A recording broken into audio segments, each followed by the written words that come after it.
Muy buenas tardes a todos ustedes. Muchas gracias por asistir a esta sesión. Como saben, pues es la sesión mensual que al terminar tenemos la comida, que va a estar bastante buena, vinito y convivencia, para que estén todos invitados. Y el día de hoy la sesión es un simposio sobre infecciones respiratorias en la temporada invernal. Creo que es muy interesante porque estamos viendo tres perspectivas diferentes. La sesión va a ser coordinada por el doctor Daniel Aguilar Zapata. Y bueno, vamos a ver la perspectiva del infectólogo, del otorrino y del neumólogo para estas dos patologías, específicamente el COVID y la influenza, que pues son algo con lo que tenemos contacto todos los días. Daniel, por favor. Buenas tardes a todos. Muchísimas gracias por la invitación a la Sociedad de Médicos, por permitirnos hablar un poco de lo que nos dedicamos. Yo no sé si decir si nos gusta dedicarnos exactamente a esto, pero sí nos dedicamos y lo hacemos con mucho gusto en relación a lo que cada año sufrimos relacionado a la temporalidad y otras cosas interesantes que también vale la pena recalcar, que hoy en día, no solo después de salir de una pandemia, sino también en la época interestacional, tenemos casos de influenza y por supuesto que tendremos casos de otras enfermedades respiratorias, dada pues sí, la globalización y dada la facilidad con la que nos movemos hacia diferentes partes del mundo, ¿no? Entonces, de pronto tenemos también casos de influenza en nuestro verano, tenemos casos de COVID u otras enfermedades respiratorias como virus incisional respiratorio en nuestro verano, y entonces es muy importante como estar como en actualización en relación a estas perspectivas. Y para mí es un gusto la tarde de hoy no solo coordinar, sino también presentar a dos personajes que de alguna forma han sido maestros míos y que directa o indirectamente formaron parte de mi, valga la redundancia, de formación como especialista el día de hoy. Y uno de ellos, aunque no soy quirúrgico, uno de ellos es el doctor Armando Castorena Maldonado, quien la tarde de hoy nos va a hablar sobre manifestaciones otorrinolaringológicas de la influenza. Doctor Castorena, adelante, por favor. Buenas tardes a todos ustedes y agradezco la invitación a esta sesión y agradezco los conceptos que mencionó el doctor. Y pues al contrario, muchas gracias, Daniel, que me has dado esa oportunidad. Bueno, yo quisiera abordar este tema muy conocido y que nos persigue todo el tiempo, especialmente con un comportamiento estacional. Así es de que voy a destacar algo que para mí es, creo yo, o hasta donde me da la impresión, poco explorado. Bien, bueno, esta es la definición que todos ustedes conocen de la influenza. Es la definición que ha pues consensado la Organización Mundial de la Salud. La influenza aquí se refiere a la estacional, pero aplica para todas ellas. Es una infección respiratoria aguda causada por un grupo de virus que están circulando en todo el mundo y que tiene una distribución que va haciendo todo un reto en algunas ocasiones perseguirla en el hemisferio sur y luego llevar al hemisferio norte, etcétera, etcétera.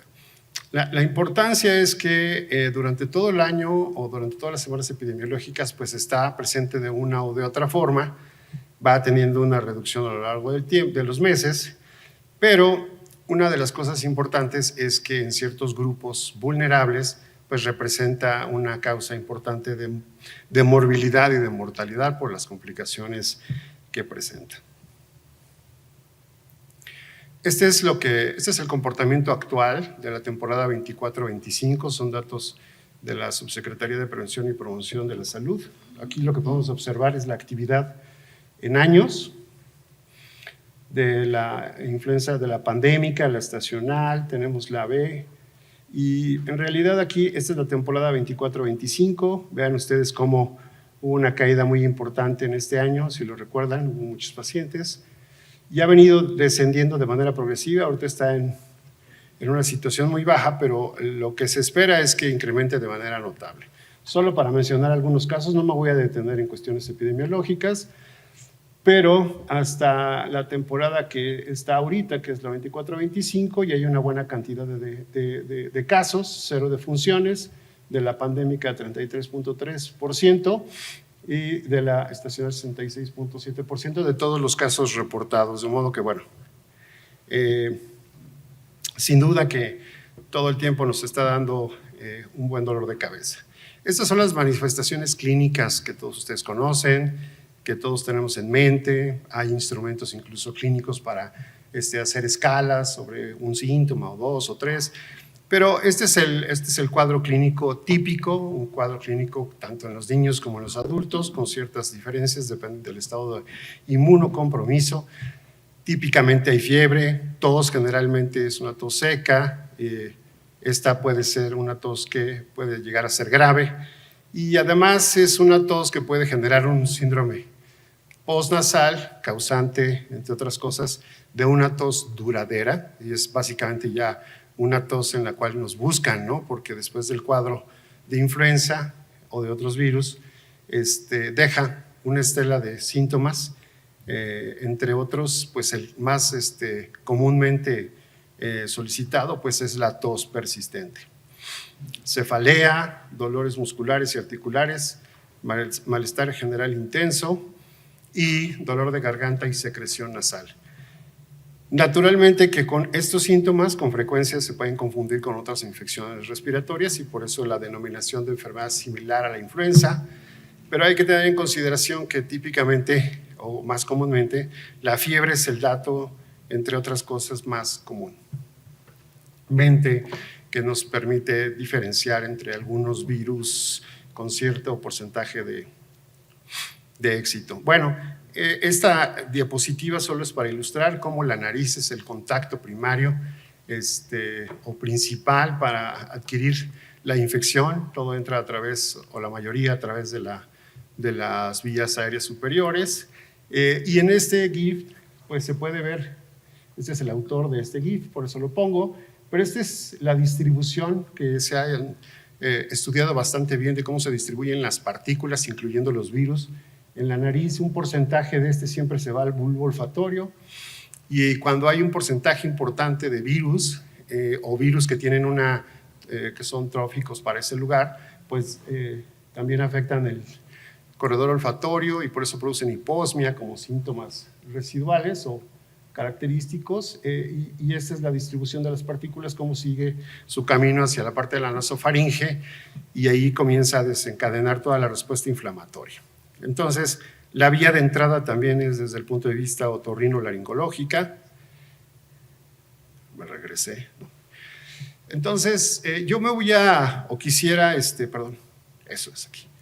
Entonces, yo quisiera destacar que, bueno, con la influenza, esta tiene una serie de manifestaciones que podrían conducir a cuadros clínicos característicos de enfermedades relativamente poco frecuentes como causa de influenza. Por aquí, principalmente los casos de laringitis, también hay casos reportados no tan comunes de cialadenitis, inflamación de la parótida, de las submandibulares, o de todas, incluso pocos casos. Es una causa importante de exacerbaciones de rinitis alérgica y o asma, y algo que cada vez con más frecuencia se ve documentado, sobre todo en los últimos años, desde la edad post-pandémica, pues es el empeoramiento de los problemas de estenosis de la vía aérea superior. Entonces, no hay, digamos, todavía los datos tan contundentes y completamente, digamos, evidenciados, pero lo que se está observando es que incrementa el número de estenosis de la vía aérea en la etapa o en las semanas más prevalentes de la influenza, y eso es algo preocupante. Antes afectaba, eso ha existido, pero dado que la frecuencia de reporte de estenosis de la vía aérea no era el mismo o no se le ponía la atención como ahora, pues se está viendo cada vez más casos, por supuesto, pues inflamatorios centrados en esta parte. Así es de que los dos más prevalentes son la otitis media, especialmente en niños, y la sinusitis. Entonces, las manifestaciones clínicas, es importante recordarlo, varían de acuerdo a la edad, incluyendo la edad pediátrica, adultos jóvenes y la edad adulta y adultos mayores. Este básicamente es un estudio donde se va observando cómo la frecuencia, aquí tenemos todos los pacientes que fueron estudiados, un número importante del 2011 al 2020, en Nicaragua. Es un buen estudio, está en una revista prestigiada que es la ITSA, entonces, donde se incluyeron pacientes pediátricos no sin inmunocompromiso y con una prueba probatoria por PCR-RT de influenza. Y entonces, básicamente, aquí está la distribución de los sintomáticos, asintomáticos, pero algo importante que se puede ver es que el grupo de los pacientes asintomáticos va teniendo un comportamiento asociado a la edad muy característico y hay una cantidad de hipótesis de que la manifestación no se está viendo del todo apropiada, dado que estos niños cursan con una buena cantidad de cuadros de otitis media que son subdiagnosticados. Este mismo estudio destaca que aquí tenemos la frecuencia de síntomas de la esfera de la otorrinolaringología y cirugía de cabeza y cuello. Tenemos aquí la tos, la rinorrea, congestión, dolor de garganta, la cefalea. Aquí están los grupos de edad, cómo se van distribuyendo y vemos cómo son cada vez más frecuentes algunos que otros. De igual forma, algunos datos de la exploración física, como son el edema faríngeo, el exudado, la inyección conjuntival, algunos ganglios cervicales. Y es muy común ver cómo hay ciertas fallas cuando naturalmente se revisa a estos pacientes con otras infecciones tanto virales como bacterianas. Normalmente lo que ve uno en la exploración física, y ustedes lo ven en el consultorio, si es de que los exploran, dado que ya en muchas ocasiones no lo hacen, es que en realidad ven muy poco. Y cuando digo es que ven muy poco, es que ven una ligera inflamación, la nariz muestra ligera rinorrea. Es un poco esa situación en la que parecería que no tienen nada o muy poco síntoma o muy poca evidencia de afección de la faringe, pero ahí está como una causa importante. Y estas son básicamente la frecuencia de las secuelas. Tenemos aquí la otitis media y la sinusitis y cómo se va haciendo esta prevalencia cada vez que hay un cambio relacionado con la edad. Entonces es un tema realmente bien importante. En cuanto se hacen algunos análisis más detallados para poder ver datos de riesgos relativos asociados con la presencia de la influenza, lo que sí vemos que queda destacado, por eso aquí lo puse en un circulito morado, es que de igual forma comenzamos a ver datos más consistentes con que la otitis media aguda en los niños está mucho más asociada a la influenza A. Aquí siempre la referencia es la influenza B. Aquí tenemos las complicaciones, pero sin duda que aquel que consistentemente ha salido significativo es la otitis media. De modo que hay que, según yo, ponerle mucha más importancia porque las secuelas de la otitis media son realmente muy importantes, sobre todo cuando pasan a un cuadro crónico o cuando esta adquiere una forma mucho más agresiva y se hacen presente complicaciones. Este otro grupo también fue estudiado de otitis media y rinosinusitis, mucho más frecuente en los niños, aquí lo destacamos, esta es la otitis aguda, la sinusitis aguda, ambas mucho más frecuente que en los demás grupos de edad y siendo la influenza A la que más afecta a todos los grupos de edad. Síntomas característicos, incluyendo, es posible observar además cuadros de epistaxis y disnea asociada con la presentación clínica. Este es el análisis del impacto que tiene porcentual por afección. Este cuadrito aquí es, cada uno de ellos es el impacto que tiene o el peso que tiene de todos los casos diagnosticados. Vemos como aquí tenemos la otitis media congestiva aguda, así es como se describe, y vemos otros casos de sinusitis maxilar. Estos dos son los que más impacto le imprimen a todo el contexto de afección nasosinusal. Entonces, destaca mucho que siendo más directos en la exploración, la influenza aguda tiene mucho más impacto del que incluso parecería ser de manera inicial. Traigo este siguiente estudio para, digamos, darle continuidad. Así, hay otros factores, sobre todo los ambientales, que influyan en la presentación de estos periodos de estos cuadros de otitis media y sinusitis. Y unos de los más de los que más se exploran, pues son aquellos que afectan a la población, como es la contaminación ambiental y los cambios estacionales. Entonces, la pregunta ha venido surgiendo principalmente porque parecería que cuando hay una afección de otitis media o de sinusitis en temporada de influenza, esta es más bien asociada a estas condiciones de contaminación o cambios en la temperatura. Bueno, este estudio es muy interesante, es de Hong Kong, es un estudio grande donde se midieron, aquí tenemos los datos de contaminantes atmosféricos, cómo se midieron todos ellos, las tasas semanales de consultas de influenza, casos comprobados, básicamente con un esquema de estos de análisis centinela, y además utilizaron los datos meteorológicos. Todos fueron confirmados por el cuadro clínico y la prueba. Entonces, es muy interesante porque en este gráfico resultó, aquí tenemos el porcentaje, este es de otitis media, ¿verdad? La cantidad de ingresos relacionados con cambios en la temperatura, con la humedad relativa,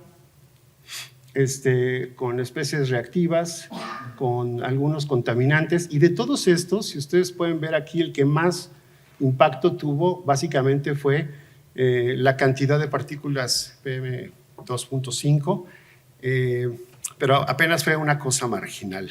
Bueno, ¿esto qué quiere decir? Vean ustedes aquí, este es el porcentaje de otitis media aguda. Todos estos son casos que ingresaron al hospital. Esta es la combinación de la infección por influenza o similar a la influenza. Vemos aquí por la pandémica, por la estacional y por la B. Entonces, lo que vemos como es que en su totalidad el porcentaje de ingresos hospitalarios por otitis media aguda en los niños fue notoriamente significativa, más relacionada con la exposición a la influenza que con todas las demás variables que hipotéticamente se creían que influían de manera significativa, es decir, quedó fuera los cambios en la temperatura, quedó fuera la exposición a ciertos contaminantes y la exposición a partículas 2.5 quedó apenas en una cuestión marginal. De modo que esto ha ido contribuyendo de manera importante al conocimiento de lo que en realidad está ocurriendo en los niños expuestos y no vacunados, que es un grupo, como ustedes saben, numerosos. Estas son imágenes típicas de un niño con otitis media, son pacientes míos, vean ustedes cómo está. Esta es la membrana timpánica, aquí vemos hacia el martillo, el umbus, una reacción intensa, hiperémica, con abombamiento, este es de un oído, este es del otro. Había tenido epistaxis, aquí se ve en el septum cómo están los vasos sanguíneos, y como les comentaba yo, un poco de secreción hialina, no como estos cuadros que son abundante secreción, no importa el color del moco, ¿no? Que es algo en lo que a veces se entretienen, si es verde, si es amarillo, si es transparente. En realidad es más bien que es un claro edema con poca secreción. Bueno, esta situación es algo que se ha venido documentando en los últimos años. Y brevemente, dado que ya terminó mi tiempo, pues el mensaje en esta ocasión de estas manifestaciones en la esfera de la otorrinolaringología es destacar y transmitirles que la influenza es una condición que está afectando a los niños de una forma que parece ser que no es totalmente comprendida, en el sentido de que los cuadros de otitis media no son atendidos con un tratamiento dirigido apropiado y estos pueden dejar una serie de secuelas importantes en la audición de esta población que es básicamente vulnerable. Yo aquí termino, espero que haya sido de su interés. Muchas gracias. Doctor Castorena, muchas gracias por su presentación. Nos vuelve a recordar algunas de los aspectos característicos otorrinolaringológicos que a veces lo olvidamos, incluso nosotros que vemos un chorro de pacientes así, ¿no? Nos entretenemos mucho con el moquito verde, ¿no? Bien, permíteme tantito, Luis, que algo hice mal aquí en la computadora. Ahí está, ahí está. Y aquí. Y tú me dices. Aquí. Bien, nuestro siguiente ponente es el doctor Luis Septién Stutet.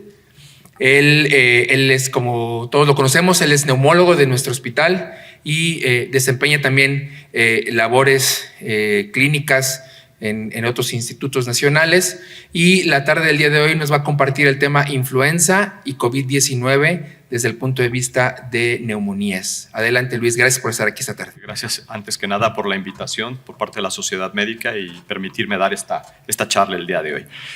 Me enfocaré a hablar un poco sobre la influenza y COVID-19, sobre todo una de las complicaciones graves que es la neumonía. Sabemos que es una enfermedad respiratoria viral aguda y, como mencionaba el doctor Castorena, tiene una alta mortalidad durante pandemias, epidemias e incluso brotes esporádicos.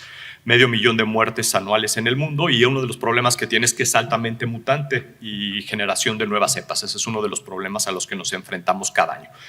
Precisamente ya nos vamos a acercar a la temporada de frío y como bien se ve en esta gráfica, vean cómo diciembre, enero, febrero y todavía marzo empezamos a ver muchos casos. Sin embargo, esto puede ir cambiando, y vean, por ejemplo, esta gráfica es interesante en relación al tema de la mortalidad. Vean cómo la mortalidad, dependiendo del año que nosotros estemos revisando, desde 2019 y 2020 podemos tener picos, años que pueden estar más tranquilos, por ejemplo, el 2020 y 21 y 22, que fueron la etapa en la que tuvimos más COVID, pues obviamente la influenza se mantuvo un poquito más tranquila, pero vean cómo las temporadas 2022 y 23 y 24 volvemos a tener picos de mortalidad elevada y principalmente asociados a neumonías.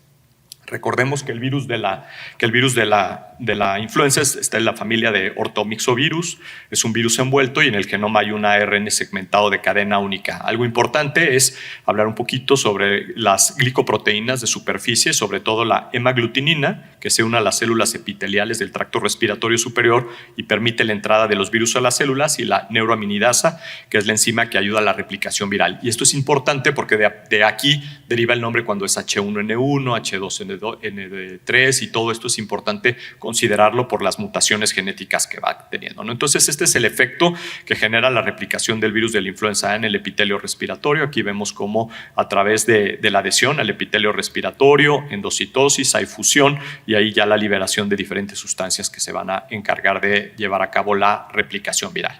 Podemos tener, ya vimos, múltiples combinaciones, H1, H3N1, H5N1. Entonces, cuando ustedes escuchen este H y N, significan las glicoproteínas que acabamos de mencionar, y obviamente hay algunas que afectan humanos, hay algunas que afectan animales, ¿no? La transmisión de este virus sabemos que es contacto directo con personas infectadas, con objetos contaminados y sobre todo la inhalación de aerosoles que están cargados de virus.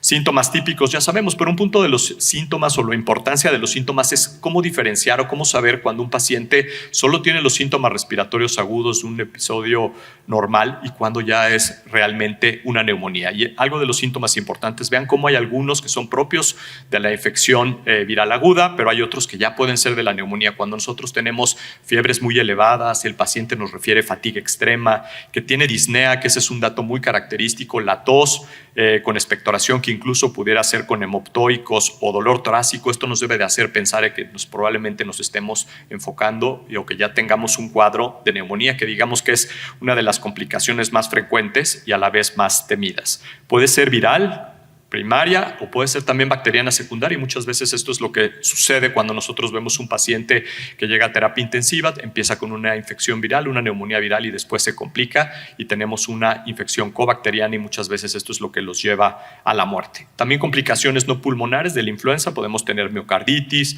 pericarditis, sinusitis, otitis, como ya lo vimos con el doctor Castorena, y también neurológicas, por ejemplo, Guillain-Barré, síndrome de Reye o meningitis aséptica también pueden ser frecuentes. Existe una relación muy directa entre la relación del virus, el huésped y las bacterias en la coinfección. Esto es muy importante porque muchas veces el virus que nos provoca una respuesta inflamatoria prepara el epitelio o el epitelio lo deja inflamado después de una infección viral y es mucho más frecuente que las bacterias lleguen y se peguen a este epitelio enfermo y es cuando tenemos la coinfección bacteriana. Y vean, por ejemplo, cuáles son las bacterias más frecuentes involucradas. En este gráfico vemos que hay dos particularmente. Una es Staphylococcus aureus y la otra es Streptococcus pneumoniae, que son las que normalmente se presentan relacionadas. Esto vean algunos ejemplos. Por ejemplo, en radiografía de tórax, vemos la evolución que puede llegar a tener y lo rápido que puede hacer una evolución. Por ejemplo, esto lo vimos muy frecuente en la pandemia de COVID, como pacientes que ya llegaban con una evolución de un proceso neumónico y como al día siguiente ya estaban complicados y al tercer día ya prácticamente estaba completamente blanco el pulmón, ¿no? Entonces esto nos hablaba de que la evolución de una neumonía viral puede ser extremadamente rápido. Vean, por ejemplo, este proceso infeccioso. Y esto es algo muy característico, que es lo que buscamos nosotros desde el punto de vista de tomografía. Ya una vez que le hacemos una tomografía a un paciente, estas lesiones en vidrio despulido o en vidrio deslustrado que llaman la atención y que obviamente esto casi siempre eran patognomónico, decir, me estoy enfrentando a una neumonía viral y ahí sí era importante saber, ¿no? El diagnóstico, hablar un poco sobre las pruebas. No a todos los pacientes se les indicaban pruebas diagnósticas, solo si iban a cambiar o no el abordaje terapéutico.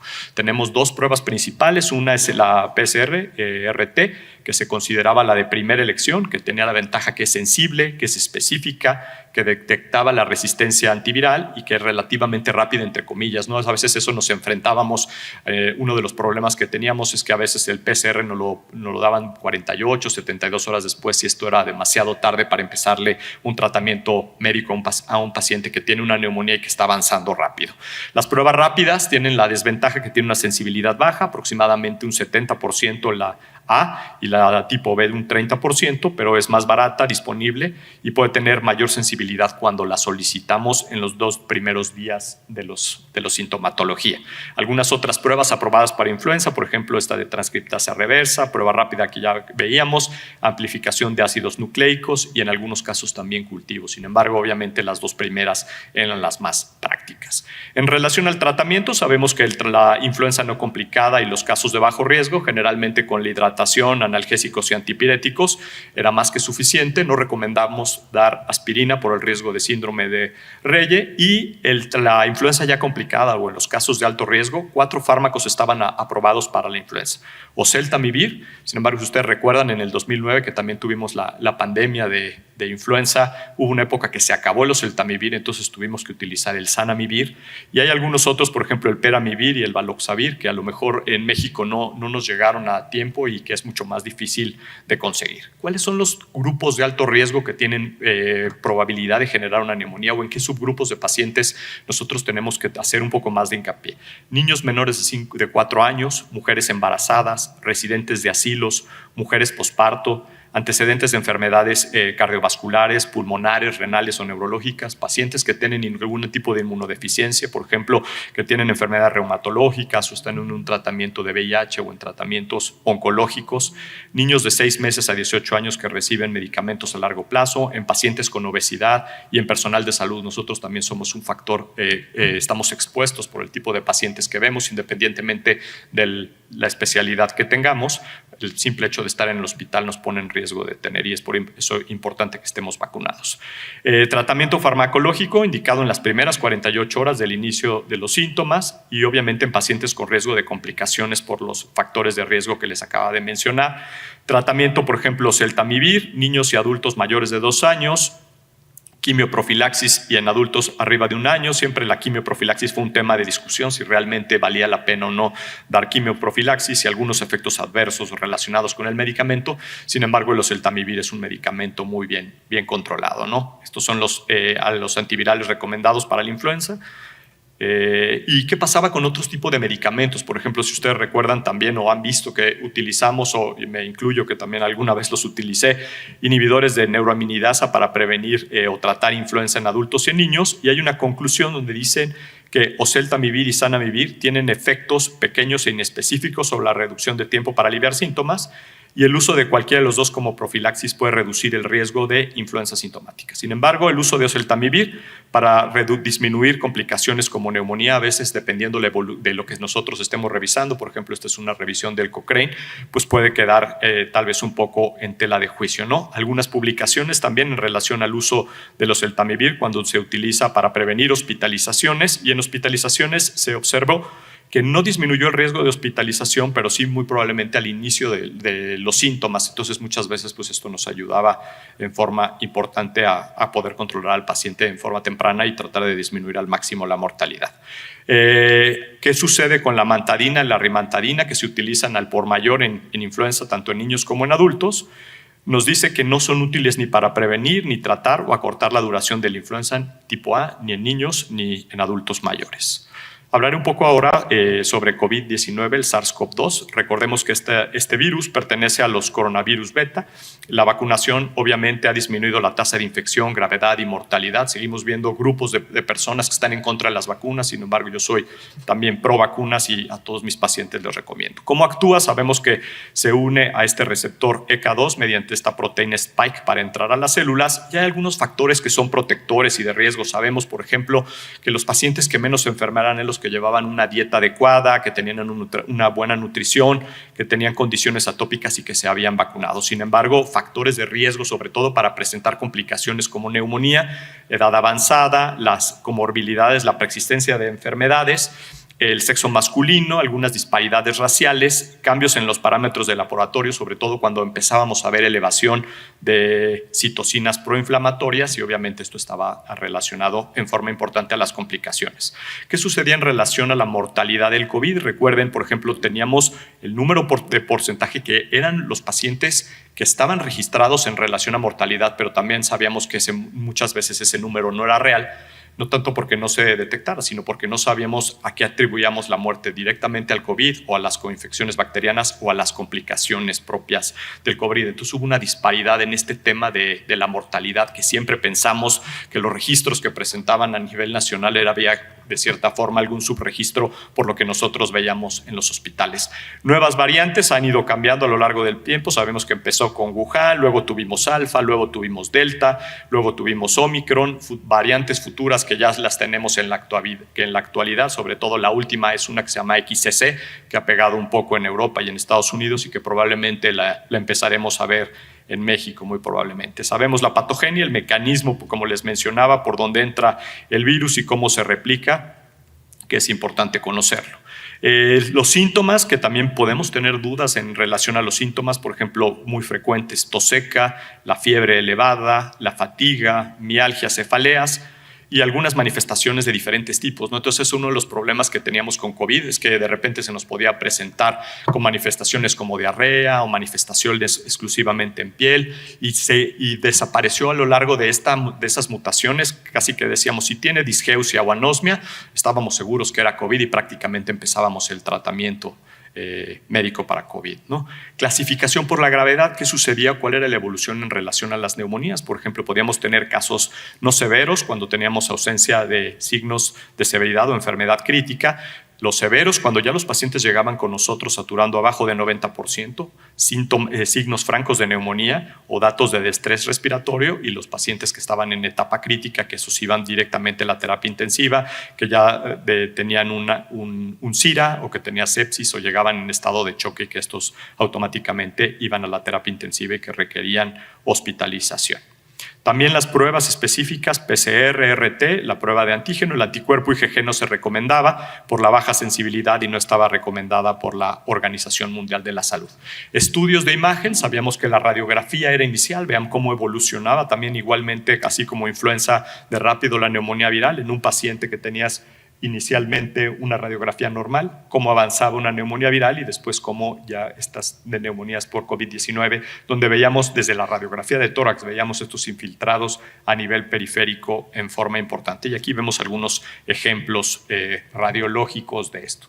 Sin embargo, sabemos que la tomografía es un estudio que tenía mayor sensibilidad. Afortunadamente, en el hospital teníamos la posibilidad de realizarlos y lo que buscábamos también eran hallazgos típicos de estas opacidades en vidrio despulido, sin consolidaciones o que tuvieran un patrón en empedrado.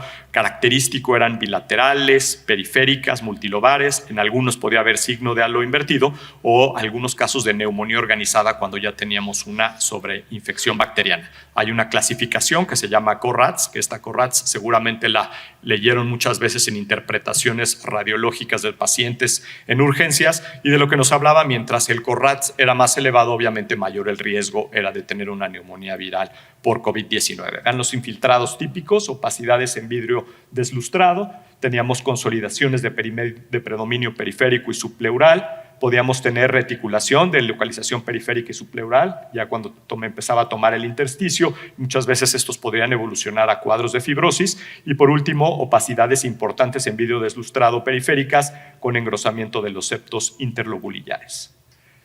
Vean algunas lesiones, por ejemplo, esta tanto el A y el B tenía algo que se llama el signo de halo invertido, también característico, y también podíamos ver estos patrones de empedrado y dilatación bronquial, ¿no? Estos eran datos importantes porque nos hacían pensar que el paciente o iba a tener una complicación severa o probablemente iba a avanzar hacia una fibrosis, ¿no?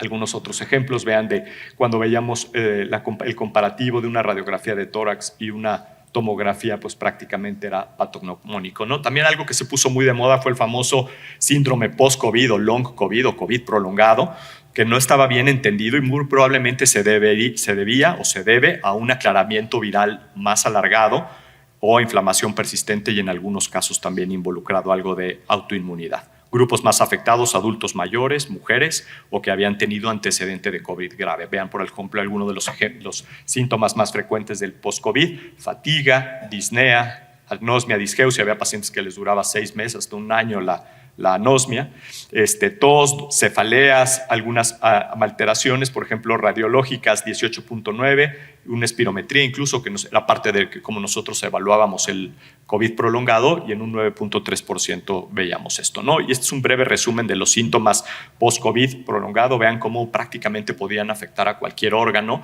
y muchos especialistas hemos estado involucrados viendo desde el punto de vista gastrointestinal, hepatobiliar, complicaciones vasculares, trastornos musculoesqueléticos, dermatológicas, en un sinfín de manifestaciones. Tratamientos: sabíamos que en el COVID leve, aislamiento al menos 5 días, antipiréticos, rehidratación, no se recomendaba el uso de antibióticos o profilaxis antibiótica, y el tratamiento estaba enfocado más o menos dependiendo la no severidad, si eran severos o estaban en casos críticos. Y aquí fuimos aprendiendo a lo largo del tiempo, porque cuando empezó la pandemia prácticamente no teníamos experiencia de nada, y poco a poco fuimos haciendo nosotros la experiencia. Ya, por ejemplo, ahorita tenemos nirmatrelvir y ritonavir, el remdesivir, que fue difícil conseguirlo aquí en el hospital, y también el costo y las aseguradoras que no querían pagar el medicamento nos hizo que se complicara un poco esto. Molnupiravir, en casos severos obviamente utilizamos corticosteroides, inhibidores de la interleucina 6, de los bloqueadores del receptor como el tocilizumab, el baricitinib, pero mucho fuimos aprendiendo a lo largo del tiempo de tipo ensayo-error, porque no había prácticamente, era una enfermedad que no tenía y que a la fecha sigue sin tener un tratamiento estándar que mucho era practicado. Y obviamente en los pacientes con estado grave crítico, las metas de oxígeno, la posición prono, la tromboprofilaxis, porque una de las complicaciones serias que vimos fueron diferentes tipos de trombosis, y el uso de la dexametasona, que al principio se pensaba que no servía de nada, pero la verdad es que dio muy buenos resultados. Y obviamente la ventilación mecánica invasiva, al inicio tal vez no utilizamos tanto la no invasiva por miedo, pero pues ven algunas publicaciones al respecto. La Dexa dio buenos resultados, sobre todo en temas de mortalidad, en pacientes que requerían ventilación mecánica, que no habían recibido oxígeno o que solo estaban con oxígeno suplementario. En la mayoría de los casos la dexametasona fue mejor, y esta fue una de las prácticas comunes que tuvimos durante la pandemia de COVID.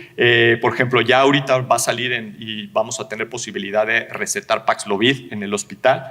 en pacientes y cuáles son las ventajas que tiene Paxlovid. Vemos que en la mayoría de los estudios, cuando se comparan en tratamiento estándar contra Paxlovid, los resultados han sido buenos. Se ha visto que reduce la mortalidad y hospitalización en pacientes con COVID-19 respecto a placebo. Sin embargo, no fue efectivo para disminuir a las visitas del departamento de urgencias. Remdesivir en forma temprana también, cómo les iba en relación al remdesivir. Veíamos que en los pacientes no hospitalizados, alto riesgo de progresión de la enfermedad, pero un curso de 3 días de remdesivir tenía una disminución del 87% del riesgo de hospitalización, y creo que de los medicamentos a los que tuvimos acceso fue de los mejores. Entonces aquí es a manera de resumen, en casos no severos, las posibilidades, y al principio de la pandemia también les puse aquí hidroxicloroquina porque fue un medicamento que se utilizó. La hidroxicloroquina obviamente pues no sirvió de nada, así como pasó con la ivermectina, ¿no? Veíamos cada médico especialista, los infectólogos, los neumólogos, los médicos intensivistas que veían pacientes críticos, veíamos que no había un tratamiento estándar, no teníamos una línea definitiva. Entonces, para concluir, ¿qué podemos decir? Clínicamente no es posible diferenciar influenza de COVID. En caso de sospecha, siempre realizar pruebas para ambas, que es una conducta que estamos realizando actualmente. Pedimos las pruebas para ambos. Las neumonías son una complicación grave de los pacientes con influenza y COVID. Únicamente existen 4 fármacos aprobados para influenza, que ya los vimos. La PCR es la prueba de elección tanto para COVID como para influenza. En casos leves, que son la mayoría, se recomienda únicamente tratamiento sintomático y de soporte. Y recordemos que las neumonías son una complicación frecuente y potencialmente mortal. Las vacunas son el mejor método de prevención y muerte y hospitalización por COVID y por influenza. Muchas gracias. Nos hiciste recordar algunas cosas que, aunque en el foro hay muchos jóvenes en el foro, no les tocó la de influenza, pero a nosotros que sí nos tocó, nos hiciste recordar. Y si me permites acotar un par de cosas, de las grandes diferencias fue que oseltamivir ya existía para la influenza cuando tuvimos la epidemia de influenza, ¿no? Y algo que no existía para nada era manejo para COVID-19. Y a lo mejor muy pocos de ustedes lo saben, pero el remdesivir que ya existía, en realidad la historia del remdesivir es que se hizo para el ébola, ¿no? La empresa farmacéutica fracasó con el uso del remdesivir para el ébola, y ahí lo tenían. Y entonces surge una enfermedad nueva y lo único que ocurre es pues vamos a usarlo, ¿no? Y eso en algunos o muchos pacientes lo sacó a flote. Y la verdad es que sigue siendo un problema hoy en día para que lo paguen las aseguradoras, porque nuestras autoridades gubernamentales solo lo autorizaron para instituciones públicas, ¿no? Tristemente. En fin. Pero concluiste muy bien que las vacunas nos ayudan a mejorar la mortalidad. Y este es el tema del cual les agradezco mucho la oportunidad de poderles hablar un poco en relación a las vacunas, y quiero disculparme. De antemano quiero disculparme con nuestros colegas pediatras porque tristemente no tengo una formación buena, por no decir formación alguna en pediatría, aunque dos o tres acepciones haré para nuestros pacientes pediátricos. Hablaré prácticamente de la vacuna en temporada invernal en nuestros pacientes adultos. Esta imagen es impresionante y uno puede buscar en el internet los diferentes sets de imágenes, principalmente de hermanos, y estos son unos mellizos de los cuales uno recibió o había recibido en las fases de estudio la vacuna contra la viruela, y el otro hermano, genéticamente igual pero diferentes, no la recibió. Y esta es una imagen que a la fecha sigue causando un impacto en relación a la vacunación. Y si bien es cierto que hoy no vamos a hablar de vacuna de viruela, sí las vacunas han cambiado radicalmente nuestra situación epidemiológica en relación a muchas enfermedades, y sobre todo en las enfermedades de las vías respiratorias. Una de las grandes problemáticas es de que ninguno de los riesgos y ninguno de los beneficios, ni es 100% el beneficio ni es 0% el riesgo. Y de miles de millones, por no decir que miles de billones de ciudadanos que habemos en todo el mundo, habrá algunos cientos de miles que van a tener algún evento adverso. Lamentablemente hoy, gracias a las interfaces de comunicación tan rápida que tenemos, es que se ha crecido la popularidad de los famosos antivacunas en el mundo, pero esta ha sido una realidad que sí ha cambiado. Otra de las cosas que han cambiado y que Luis lo platicaba muy bien es en relación a los diferentes virus que nos hemos expuesto o lo que va cambiando de manera temporal, como lo decía el doctor Castorena. Sin embargo, se nos olvida a veces que hay un grande agente infeccioso que no es un virus, sino que es una bacteria, y ustedes la están viendo ahí, que es el neumococo. El neumococo es otra de las enfermedades prevenibles por vacunación, sobre todo en vía respiratoria, pero también tiene un impacto muy interesante a nivel meningio y a nivel de endocarditis en pacientes pediátricos. Por eso hablaremos también un poco de la vacuna de neumococo. COVID-influenza, por supuesto, y uno que muy poco lo estudiábamos porque no teníamos no es que no tuviéramos la necesidad, sino no teníamos la pericia de tener los PCRs para poder diagnosticar virus sincicial respiratorio. Y hoy que tenemos la posibilidad de tener un diagnóstico más allá de COVID y influenza en base a los PCRs y poder identificar mejor otras variantes que antes eran conocidas como virus gripales, el virus sincicial respiratorio no solo está causando estragos también en nuestra población en diferentes grupos de edad, sino que también tenemos una vacuna que ya está aprobada y que pronto va a estar también en nuestro país. Entonces hablemos de neumococo. Neumococo sigue siendo uno de los agentes más importantes de causas de neumonía adquirida en la comunidad, y eso creo que hasta la fecha no nada más de neumonía, sino muchas de las enfermedades del sistema respiratorio alto, en donde otitis media, faringoamigdalitis bacteriana y algunas otras en pacientes pediátricos inmunosuprimidos les permite mucha actividad de neumococo. El 99% de las muertes por neumonía que sufren los niños menores de 5 años en todo el mundo las producen por neumococo, ¿no? Sigue siendo impactante cómo nos morimos por neumococo, nos morimos por influenza y nos morimos por COVID, nos seguiremos muriendo por COVID-19. Y esto es algo que está epidemiológicamente pronosticado. Aquí es no morirnos, no tener un exceso de mortalidad, que es lo que nos llevan a prevenir estas vacunas, ¿no? El 81% de la neumonía representa infecciones neumocócicas, aunque no hay que olvidarnos que Haemophilus influenza, que también es una enfermedad respiratoria prevenible por vacunación, también representa otra de las partes de la mortalidad de nuestros pacientes con enfermedad respiratoria baja. En México hemos tipificado todos o casi todos los diferentes serotipos de neumococo, así como también reconocemos hoy en día que tipificamos los virus de influenza y tipificamos los virus de las variantes de COVID. También existen variedades de neumococo, y esto ¿por qué lo traigo a colación? Porque las vacunas tienen cobertura para diferentes serotipos de neumococo, y esto conforme más van cambiando y mutando desde el punto de vista bacteriano estos aspectos de neumococo, es el incremento que hemos tenido de los polisacáridos, tanto conjugados como la otra variante de polisacáridos, hemos ido aumentando. Y si ustedes pueden ver en esta gráfica, son el porcentaje de presencia de neumonías por neumococo de acuerdo a las diferentes variables.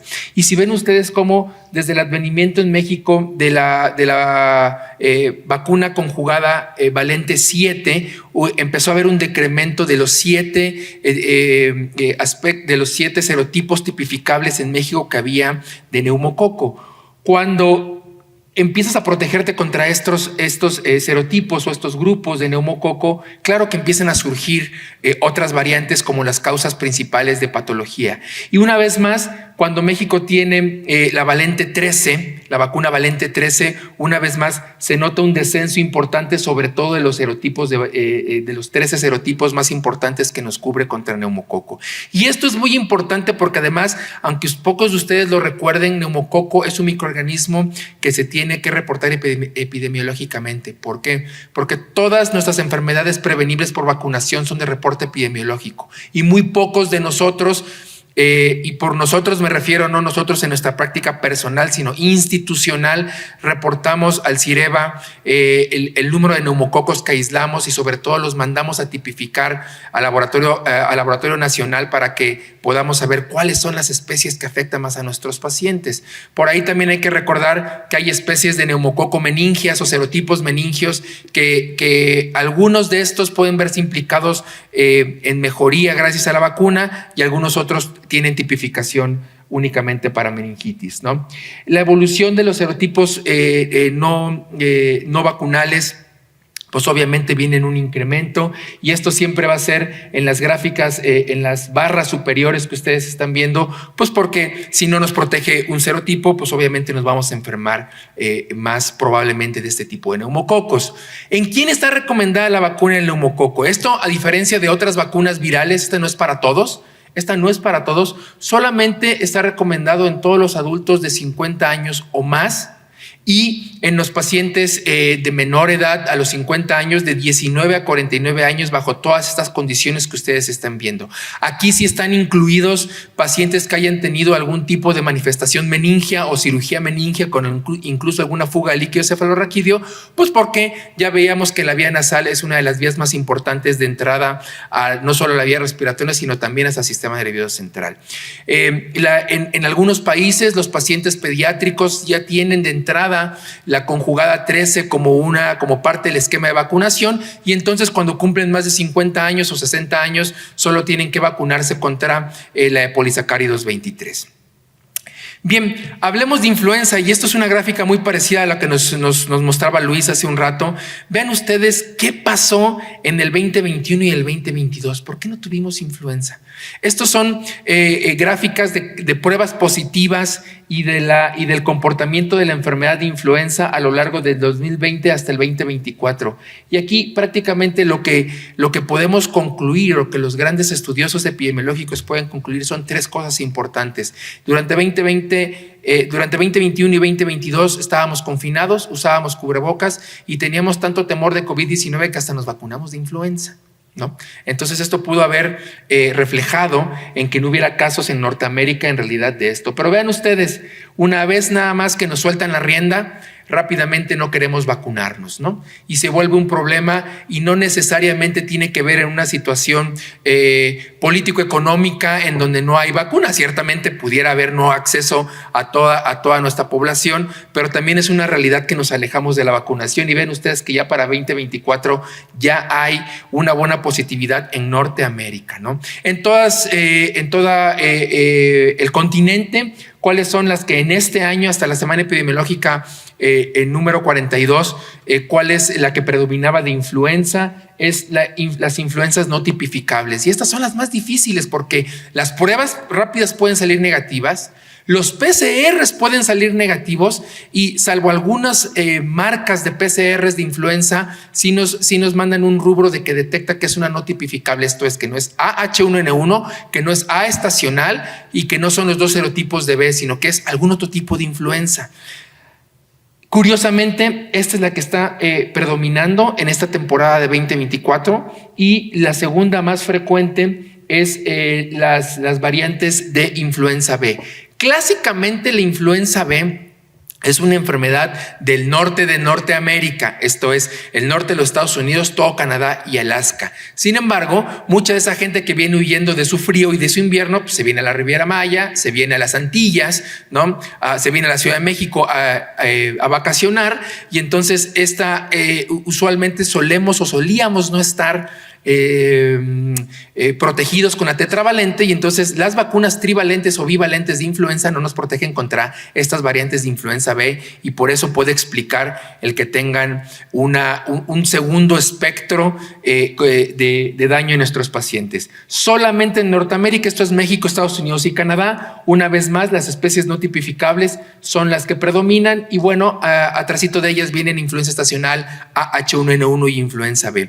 ¿Qué significa prácticamente los OKs, que hasta ahorita, en este año 2024, no se ha reportado ninguna muerte relacionada a ninguna de las variantes de influenza en todo Norteamérica. Y creo que por aquí también, sí, aquí ya hay 2,000 muertos en todo el continente americano, 1,000 muertos por H1N1 2009, y en esta gráfica de pastel, donde es todo el continente americano, pues por supuesto que están censados en la parte del hemisferio sur, donde ya pasaron su invierno. El impacto de la vacunación de influenza, por supuesto que en los pacientes pediátricos reduce el riesgo de neumonía en un 22% y hasta en un 31% de hospitalización. Las embarazadas son un grupo muy importante, vulnerable, y no debemos de perder ese momento de vulnerabilidad del embarazo, no solo para varias pruebas infectológicas, sino también para vacunarlas. Ya que estamos hablando de vacunas en el embarazo, no olvidarnos que cada embarazo requiere una nueva vacuna contra el tétanos, y en temporada invernal las embarazadas reducen un 50% de riesgo de influenza al vacunarse contra esto, y de infección neonatal se reduce en un 70%. Nuestros adultos mayores se reduce el riesgo de hospitalización hasta casi un 80%. Ese es el mensaje que les tenemos que dar a nuestros adultos mayores. Quizá le puede dar influenza, y sobre todo si estamos viendo que son influencias no tipificables. Por supuesto que no son los serotipos vacunales que nos estamos poniendo, pero sí tiene un impacto en el riesgo de hospitalización y sobre todo casi un 70% en el riesgo de mortalidad por vacuna de influenza.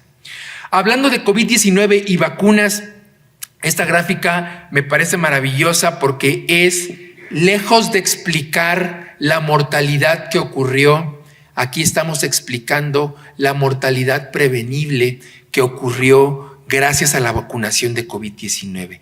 Y vean ustedes cómo para 2021, entre julio y octubre del 2021, la gráfica o la curva más alta en color azul fueron las muertes prevenibles de manera advertida en los pacientes que tuvieron COVID-19 y que estaban vacunados. Entonces, no confundirnos, esta no es una gráfica de mortalidad, esto es un pico importante que hubo de prevención atribuible a la vacuna de COVID-19 durante la mitad del año y el final del año del 2021, cuando empezamos a estar vacunados. En color verde, muy tenue, aquí se ve, son las muertes prevenibles por la vacunación de manera indirecta. ¿Esto qué significa?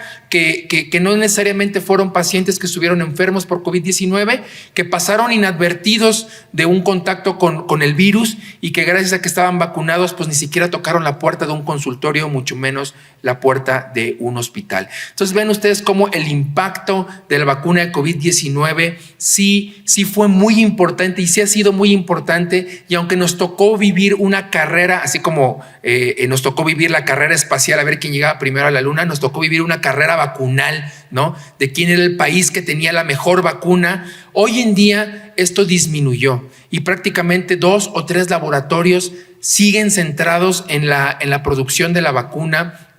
No voy a decir nombres, pero una de ellas está ya aceptada en México. ¿Y cuál es el trabajo de esto? Que la carrera continúa, aunque no es una competencia contra la china, la rusa, la cubana, etcétera. Sí es una competencia en un afán de ir actualizando la vacuna. ¿Por qué? Porque muchos nos preguntan, ¿qué pasa si me pongo la vacuna cubana? ¿Qué pasa si me regalan una vacuna de las que ponían en el 2020? Bueno, para empezar, las que ponían en el 2020 hoy tienen que estar caducas, definitivamente, ¿no? Eso es una realidad. Pero ¿qué pasa con las que no están caducas en caducidad propiamente en fecha, pero que vienen de países como Cuba? O que, por ejemplo, la realidad de la vacuna mexicana no salió por lo siguiente: esas vacunas están hechas con este serotipo, con el Wuhan. Vean nosotros en qué vamos ahorita. Vamos hasta acá arriba. Y de aquí van a seguir saliendo nuevas mutaciones como las que son actuales. ¿Qué significa esto? Luis nos acaba de dar una aceituna muy importante en nuestro martini, en donde nos está diciendo: tenemos una nueva variante que ha afectado a Europa y Estados Unidos. ¿Y qué creen? Esa no es contra la que nos vamos a vacunar. Nos vamos a vacunar un paso previo, que sí es cierto, es una subvariante de Omicron. Sí es cierto, pero eso fue la subvariante de Omicron que predominó en el hemisferio sur, o sea, en el invierno de Australia, de Argentina, de Sudáfrica. Y gracias a esa predominancia de ese serotipo de Omicron es que se puede desarrollar la vacuna que nos vamos a poner esta temporada invernal. Pero recuerden que si sigue avanzando la mutación, vendrá una nueva, que esa nueva que nos ataque hoy a nosotros es la que van a ocupar para vacunarse en el hemisferio sur cuando tengan su invierno. Y así es como vamos cambiando, y por eso esta carrera ya no es saber quién hace la mejor, sino quién es el persistente en seguir estudiando esto. Entonces, ¿qué pasa con Abdala, por ejemplo? ¿No? Abdala está hecha de la variante Wuhan o de la variante original. Te puedes poner la Abdala si no hay otra, si no tengo de otra. Pues sí, de alguna forma te vas a poner un serotipo contra SARS-CoV-2, pero para eso ya pasamos Delta hace muchos años y estamos viviendo todas estas líneas del árbol filogenético de Omicron. Entonces, no es que sea malo. Malo es ponernos una vacuna caduca. Eso es definitivo, ¿no? Si no tenemos otra opción y somos un grupo vulnerable, yo les digo a los pacientes, pues sí, pues hay que ponérnosla. De peor es nada, ¿no?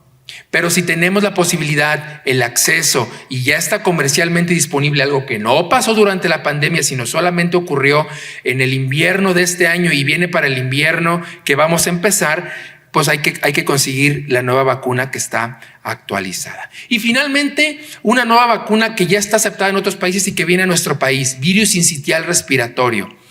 De pronto van a decir, ¿otra vacuna que nos tenemos que poner? Pues sí, porque vean ustedes cómo la estimación de hospitalizaciones a virus sincitial respiratorio confirmadas por laboratorio en los últimos años, vean cómo va en incremento en el grupo de edad más importante en los otros que vemos adultos, esto es los adultos mayores. Nosotros, de manera coloquial, los infectólogos decimos, híjole, fue un sincitial impostor. Esto es, no fue COVID que parecía COVID, no fue influenza que parecía influenza y salió un sincitial impostor. Pues ese sincitial tiene a nuestro paciente vulnerable en la terapia intensiva. Entonces, es un virus respiratorio que se le está tomando mucho interés, sobre todo porque nuestros colegas ginecólogos van a poder vacunar a sus pacientes embarazadas, porque sabemos que el beneficio hoy en día de las vacunas aprobadas en Estados Unidos y en Europa en la mujer embarazada a través de la lactancia y a través de la alimentación o de la manutención, perdón si uso palabras muy coloquiales, a través del cordón umbilical pueden pasar anticuerpos al producto contra el virus sincitial respiratorio, que es uno de nuestros grupos también vulnerables a la hora del nacimiento. Y por otro lado, en los adultos mayores también ya hay 2 vacunas aprobadas. Entonces, en relación a esto, voy a tachar las que ya se han quedado en el camino para que vean que no son vacunas que nada más salen a la y se va, sino se han quedado en el camino otras vacunas que no han sido lo suficientemente útiles ni en mujeres embarazadas ni en nuestros adultos mayores. En color verde, entonces, para la parte de aquí arriba que dice vacunas, tenemos 3 vacunas aprobadas.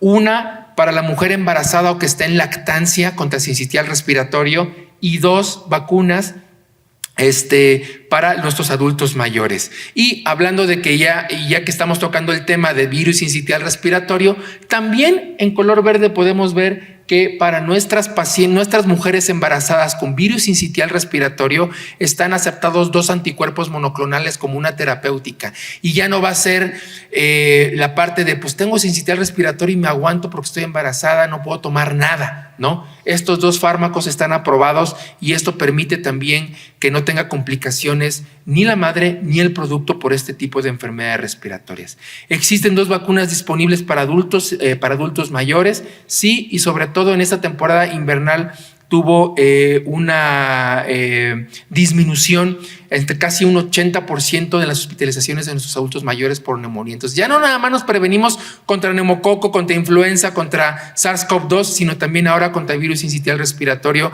para poder seguirle ganando esta batalla. Entonces, en conclusión, ¿cuáles son las recomendaciones de la vacunación en esta temporada invernal? Influenza para todas y todos. A partir de los 6 meses nos podemos vacunar contra influenza todas y todos. Neumococo, tenemos en mayores de 60 años la vacuna neumocócica conjugada 13.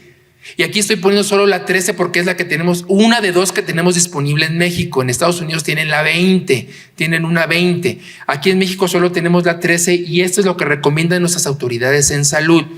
En pacientes mayores de 60 años con factores de riesgo, diabéticos, cardiópatas, neumópatas, anticuerpos monoclonales en uso, esteroides crónicos en uso, etcétera, etcétera, etcétera, se tiene que poner en el adulto vacuna neumocócica conjugada 13 y vacuna polisacárida 23 a partir de los 6 meses de haberse puesto la conjugada 13. Entonces, esto también es muy importante porque ¿cuál me pongo? ¿No? ¿Qué tengo que ponerme? Esas son las recomendaciones de acuerdo a nuestras autoridades sanitarias en nuestro país para vacuna de neumococo. COVID-19 para todas y todos. Y acaba de salir recientemente, hace un par de semanas, una segunda dosis de vacuna de COVID-19 solamente en inmunocomprometidos a los 6 meses de haberse puesto esta. ¿Qué significa esto? Que si me vacuno ahorita en noviembre, en junio, para mayo, junio, si soy un paciente inmunocomprometido, me debo de vacunar otra vez contra COVID-19 con la nueva vacuna 24-25. De hecho, por favor, siempre pidan que les enseñen de cuál es el vial. Para COVID-19 no existen dosis únicas, individuales, entonces lo tienen que sacar del vial. Por favor, que en el vial vean que diga temporada invernal 24-25. Y para virus sincitial respiratorio, aunque todavía no está en México y la van a lanzar dentro de un mes, la van a lanzar ya aquí en México, la recomendación es adultos entre 60 y 74 años y pronto va a llegar a México. Y ya saben nuestros colegas ginecólogos, en la mujer embarazada o en la mujer lactando, esta va a ser una vacuna que se pueda utilizar. Nos falta una brecha muy importante. Este es el porcentaje acumulado de vacunas en nuestro país para 8 de marzo del 2024, el 22.9%. Seguimos, una vez que pasa el estrés de que me voy a morir por una enfermedad epidémica, entonces aflojamos y no nos queremos vacunar. Y por esa razón, nosotros aquí en el hospital queremos invitarlos a que visiten nuestra clínica de vacunación. Ya tenemos la vacuna nueva 24-25 de COVID-19 y también tenemos la vacuna de neumococo y tenemos la vacuna de influenza. Pronto esperemos también tener la sincitial respiratoria, entre otros tipos de vacunas que no necesariamente son de la temporada invernal. Este es el último mensaje que quisiera yo dejar. Les agradezco mucho su tiempo y si hay tiempecito para algunas preguntas, no duden en hacerlo. Muchas gracias. Por cuestiones de tiempo, pueden contactar directamente a los ponentes. Una felicitación por la excelente y muy práctica presentación. Creo que varios vamos a irnos a vacunar saliendo. Y por último, la doctora Carmina Zavala nos va a hacer un anuncio y pasamos a comer. La Gerencia de Planeación y Proyectos Estratégicos del hospital, junto con nuestro director general, el doctor Carlos Arellano, están preocupados por conocer la opinión de los médicos en diferentes aspectos. La primera cosa que van a hacer, y para lo que les voy a pedir a ustedes que nos ayuden a participar, es una encuesta. No sé si me pueden, si Liliana les habrá mandado la diapositiva de la encuesta. Esa, por favor. La primera o el primer favor que les vamos a pedir es que les vamos a enviar una encuesta sobre su opinión sobre la atención que reciben tanto ustedes como médicos y sus pacientes en el servicio de urgencias. Entonces, el doctor Mendoza amablemente nos ha facilitado el que podamos enviar el link, que es un formulario de Google que todo el mundo conoce y que todo el mundo ha llenado, a través del mailing de la Sociedad de Médicos, y también usaremos algunas otras maneras para comunicarnos con ustedes y que puedan llenar la encuesta. Creo que esto es un acercamiento muy importante que ha tenido la Dirección General, el que se tome en cuenta la opinión de todos nosotros los médicos. Les pediría, por favor, en la medida de lo posible, que puedan contestar, porque pues si contestamos 2 de nosotros, probablemente pues este esfuerzo que quiere hacer la Dirección General pues se pierda, ¿no? Y digan, bueno, pues si nada más contestan 2 es que a lo mejor no les importa, todo está muy bien. Si contestamos todos nosotros y la Dirección General tiene una retroalimentación de pues cuál es nuestro sentir, cómo nos sentimos atendidos, qué a lo mejor en precios o qué es lo que podríamos aportar en cuanto a la atención al servicio de urgencias. Muy probablemente esto puede extenderse a pues, la atención en el servicio en los quirófanos, o en estancia corta o en los pisos. Entonces, agradezco al doctor Mendoza el espacio, también agradezco al doctor Mendoza que nos ayude para enviar esta encuesta a través del mailing y de otros medios. Les pedimos, por favor, sé que hay miles de encuestas que nos mandan, les pedimos, esta es muy importante que nos la puedan contestar. La fecha límite para la cual vamos a cerrar, el formulario es el 18 de noviembre y pues nada más. Muchísimas gracias.